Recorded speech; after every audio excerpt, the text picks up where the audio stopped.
Alan Mendelsohn, The Boy from Mars by Daniel Pinkwater. Chapters 10 and 11. Chapter 10. At 8 o'clock the next morning, the cow arrived. Actually, it was a half cow. My parents had bought this great big freezer. It had been delivered the week before. With the freezer at no extra cost, they got a half cow, butchered and wrapped in white paper packages with what part of the cow it was written on the outside. For example, top round steak and rib roast. The writing was in black crayon. There were a lot of packages. It took 2 men a half hour to carry them all inside and take them down to the basement and stack them in the freezer. When my parents told my great-grandparents about buying the freezer and the half cow, my grandparents almost went wild. My grandfather wanted to know if my father was going to have the head of the cow stuffed and mounted on a plaque and hung on the wall. I wondered if all the meat that made up our half cow actually came from one animal. If it did, it seemed to me that there might be a certain risk in buying so much meat all at once. I'm not sure if this is so, but it seems to me that all things being equal, such as what the cow was fed, age of cow, breed of cow, and so forth, some cows probably taste better than others. What would happen if you bought a whole half cow and then found out that it tasted lousy?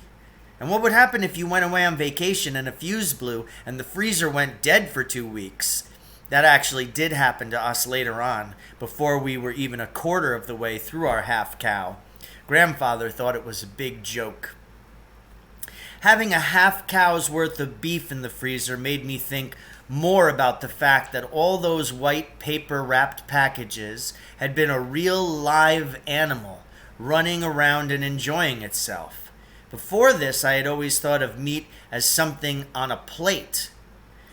I had been on a school trip to a farm once, and I remember that the cows had very nice eyes and tried to lick me with big slurpy tongues. I didn't like being licked, but there was no mistaking their good intentions. I had always thought of cows as nice animals that give milk, and meat as something your mother serves you. There hadn't been any connection before this. Watching the freezer fill up with meat made me realize that my grandparents at least had a point about being vegetarians, although I still couldn't understand why everything had to be raw. I had a toasted corn muffin and a cup of half milk, half coffee. My mother was watching the men carry the meat to the basement and checking off the number of parcels of each particular cut of meat on a checklist the freezer company had given her.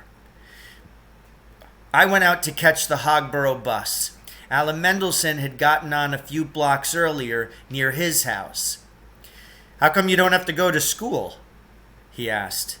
I told him that Dr. Prince had given me an excuse for the rest of the week. "God, I wish they'd let me have a psychologist," Alan Mendelsohn said. It was the same bus I always took to go see Dr. Prince. It went right past Bat Masterson Junior High School. Alan and I punched each other as we rolled past the school. It felt good to be off on an adventure when all the other kids were listening to Mr. Winter on the loudspeaker. Alan was particularly friendly. He didn't say anything about it, but I suspected he'd had a boring time the day before when he was the only kid out of school and not sick. The bus ride only took about half an hour. We pulled into the Hogborough bus terminal. First thing we did was to look in the window of the tattoo place near the bus station. There were big sheets of paper with copies of the tattoos you could get. We discussed getting tattooed, but neither of us could find anything we absolutely would like to have on our skin. About the best one was Donald Duck, with the word mother written underneath. We decided to give it more thought. We walked uptown along Clarkle Street. We had looked in the Hogborough Yellow Pages, and there were a lot of bookstores on Clarkle Street. I had about $15, and Alan had about the same. After a few blocks, we saw 4 or 5 bookstores clustered together in the middle of the block. The biggest one had a vertical sign as tall as the building, "Books," it said, in red block letters. We went in. The bookstore had a funny smell. Not bad, just funny. It was sort of a dry smell, like oatmeal before you cook it.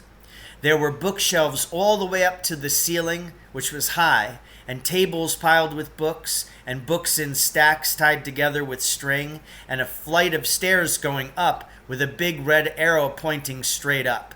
On the arrow was a sign, "More books upstairs, comics and periodicals, 3rd floor." We went up. The 3rd floor was all magazines and comics. There were big tables covered with comics standing upright in long rows. A sign hanging from the ceiling said, "All comics, 5 cents." We began to flip through the comics. Alan had a list with the titles and numbers of the comics he wanted. It was slow work. The only comic he found that was on his list of wants was a copy of Action Comics #1, but he didn't buy it because there was a corner torn off the cover. He said he only bought comics that were perfect. I figure that there were about 500,000 comics in that place, and Alan went through about half of those. I was getting sort of bored. I was happy when Alan said he'd had enough of that place, and why didn't we try someplace else? He had gathered together a stack of about 50 comics that he might just possibly consider buying if nothing more interesting turned up. He put them all together under a table so no one else would be able to buy them until he made up his mind. We went down the stairs and outside into the street. It seemed very noisy and lively in the street after the quiet of the bookstore. Chapter 11. There was a little bookstore next to the one we'd just come out of. The sign said, "Samuel Klugarsh, Occult and Oriental Books." Smaller signs said, "Meditation, Hypnosis, Magic, Outer Space, Ghosts, Mind Control, Healing, and Foot Reflexology." The signs were yellow with red letters, and they were stuck all over the front of the store. In the window, there were books with pictures of flying saucers and weird guys with long white beards and Egyptian stuff on the covers. It was an interesting bookstore. We started to go in, but the door was locked. There was a sign taped to the inside of the glass door. It said, "Gone to Bermuda Triangle. Leave messages at Maury's next door." Maury's was another bookstore on the other side of Samuel Klugarsh's. It was very small, and the window was dirty, and there was a lot of dust on everything and dead flies. We went inside. Maury's bookstore was sort of crummy. There were crude nailed-together tables along the walls, with a few beat-up books lying face up on them, and a metal book rack with books on both sides of it, running down the middle of the room. The books had titles like Accounting Made Simple and the 1952 Nafsu Oil Company Employees Yearbook. Stuff nobody could possibly be interested in. At the back of the store was one of those redwood picnic tables with redwood benches. There were 3 chessboards with games in progress on the picnic table, but nobody playing. Just an old, hunchbacked guy wearing a cap and steel-rimmed glasses, sleeping stretched over the table. Near the back of the store at another table was a guy with the biggest beard I'd ever seen and one of those handlebar mustaches, the kind they wax, with the ends pointing up. The beard and the mustache were all the more impressive because the guy's head was bald. He was wearing a green turtleneck sweater, and he had what looked like a brass potato hanging around his neck on a leather thong. The guy with the beard and bald head was sitting in front of an old typewriter. It was one of those big office machines, all black and shiny, with lots of little knobs and levers sticking out all over it. Next to the typewriter on one side was a stack of paper almost as high as the top of the machine. On the other side of the typewriter was another stack of paper about half as high. The guy with the beard was typing. As we came in, he finished a page and took it out of the machine and put it on top of the tall stack. Then he took a sheet of paper from the small stack and fed it into his machine and continued typing. He must have had about 2,000 pages typed already. "Gentlemen, welcome to Maury's Bookstore," the bald beard said. "I am William Lloyd Floyd, resident philosopher. Is there anything I can do for you?" Well, actually, Alan Mendelsohn was a little uneasy for a change. You see, we were going to go into Samuel Klugarsh's next door, but the sign on the door said, "Come in here." It said, "Gone to Bermuda Triangle," so we came in here. I don't blame Alan Mendelsohn for being nervous. It was a weird place. Not unfriendly or scary, just unlike any place we'd ever been before. "Oh, that's the Bermuda Triangle Chili Parlor, round the corner," William Lloyd Floyd said. "Klugarsh is always eating there. He says their chili beans have sympathetic karma. Actually, he's a calorie freak. Eats about 7 meals per day." William Lloyd Floyd was typing away fast and furious at the same time he was talking to us. "If you've got urgent business, you could go over to the chili parlor and join him. He likes to have company when he eats, although I personally haven't got the stomach to watch him. You aren't mind control students of his, are you?" "No, we just wanted to look around the store," Alan Mendelsohn said. "Oh, in that case, stick around," William Lloyd Floyd said. "Klugarsh will drop in here on his way back. He shouldn't be gone more than a few minutes." I'd gotten close enough to see that William Lloyd Floyd was typing exactly what he had just been saying. Also what he had said. The last line he had typed was, "He shouldn't be gone more than a few minutes." "Excuse me, Mr. Floyd," I began. "Call me Bill." "Excuse me, Bill," I said. "Do you mind if I ask what you're typing? It looks like a book, is it?" William Lloyd Floyd typed while I talked. He had been typing the whole time we had been in Maury's bookstore. "Yes, it's a book all right," he said. I could see what he typed. Yes, it's a book all right. "What sort of a book is it?" I asked. "I noticed you're typing everything we say." "Just a second," William Lloyd Floyd said. He had come to the end of the page, whipped it out of the machine, and was putting another one in. "Not only have I typed everything we say," he said, typing it, "but everything anybody has said in here for weeks. Also, I'm typing everything I think, and, whenever possible, whatever anybody else thinks when I'm feeling telepathic. In answer to your question about what sort of book this is, it is the ultimate work of fiction and philosophy. It includes everything that has ever happened to me, everything that has ever happened to anybody else that I know of, and everything that is happening right now." "Right now," the machine clicked. "How long have you been writing it?" I asked. 8 weeks now," William Lloyd Floyd said. "I thought I had it finished 5 or 6 times, but someone always comes in and starts saying or thinking something that hasn't been covered yet, and I have to go back to work. These aren't all the pages," he said, pointing at the tall stack next to the typewriter. "I have boxes more at home." An alarm clock on the table went off. "Whew! I thought lunchtime would never come," William Lloyd Floyd said. "Will you join me for a snack?" "We wouldn't want to impose," Alan Mendelsohn said.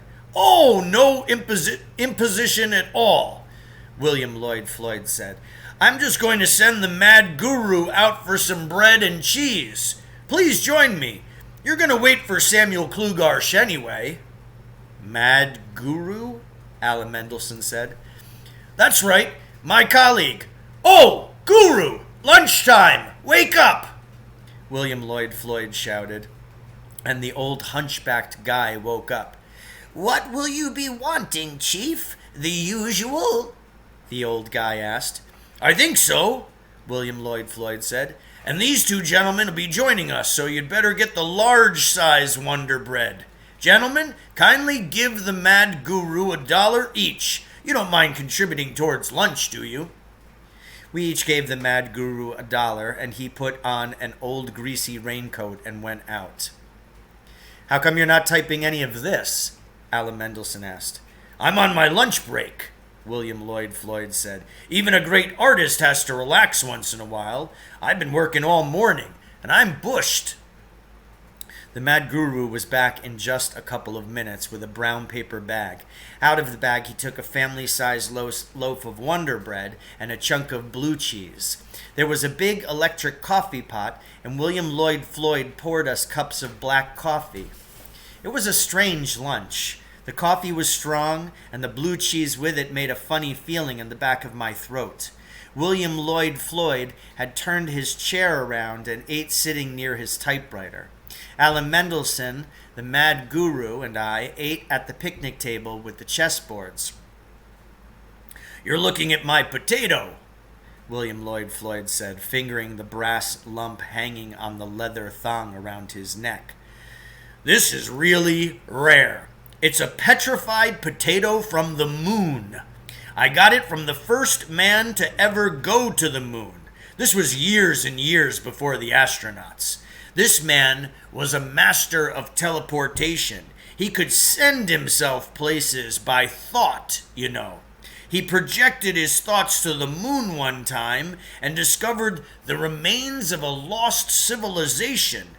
He brought back this petrified potato. I traded him a 1961 Volkswagen for it. He wanted to go to San Francisco, and I had this car, and well, there you are. Personally, I think he was a fool to part with this. The astronauts didn't find any potatoes, or if they did, they kept quiet about it. This thing must be worth a couple of million. You don't play chess, do you? It's 25 cents a game, 75 cents to play against me. The mad guru, who is an intergalactic grand master, will give you a chess lesson for $1.50. The skinniest man I ever saw in my life walked into Maury's bookstore. He had heavy tortoise shell glasses and one of those crew cuts that are flat on top. He was wearing a green corduroy jacket and a pink bow tie. "Ah, Klugarsh," William Lloyd Floyd said. "These gentlemen have been waiting for you. Allow me to introduce... I didn't get your names." We introduced ourselves. William Lloyd Floyd made a note in pencil in the margin of one of his typewritten pages. "You'll be in the index," he said. "I hope you haven't been waiting long," Samuel Klugarsh said. "Please come with me, and we'll get started at once." So ends Chapter 11, Alan Mendelsohn, The Boy from Mars.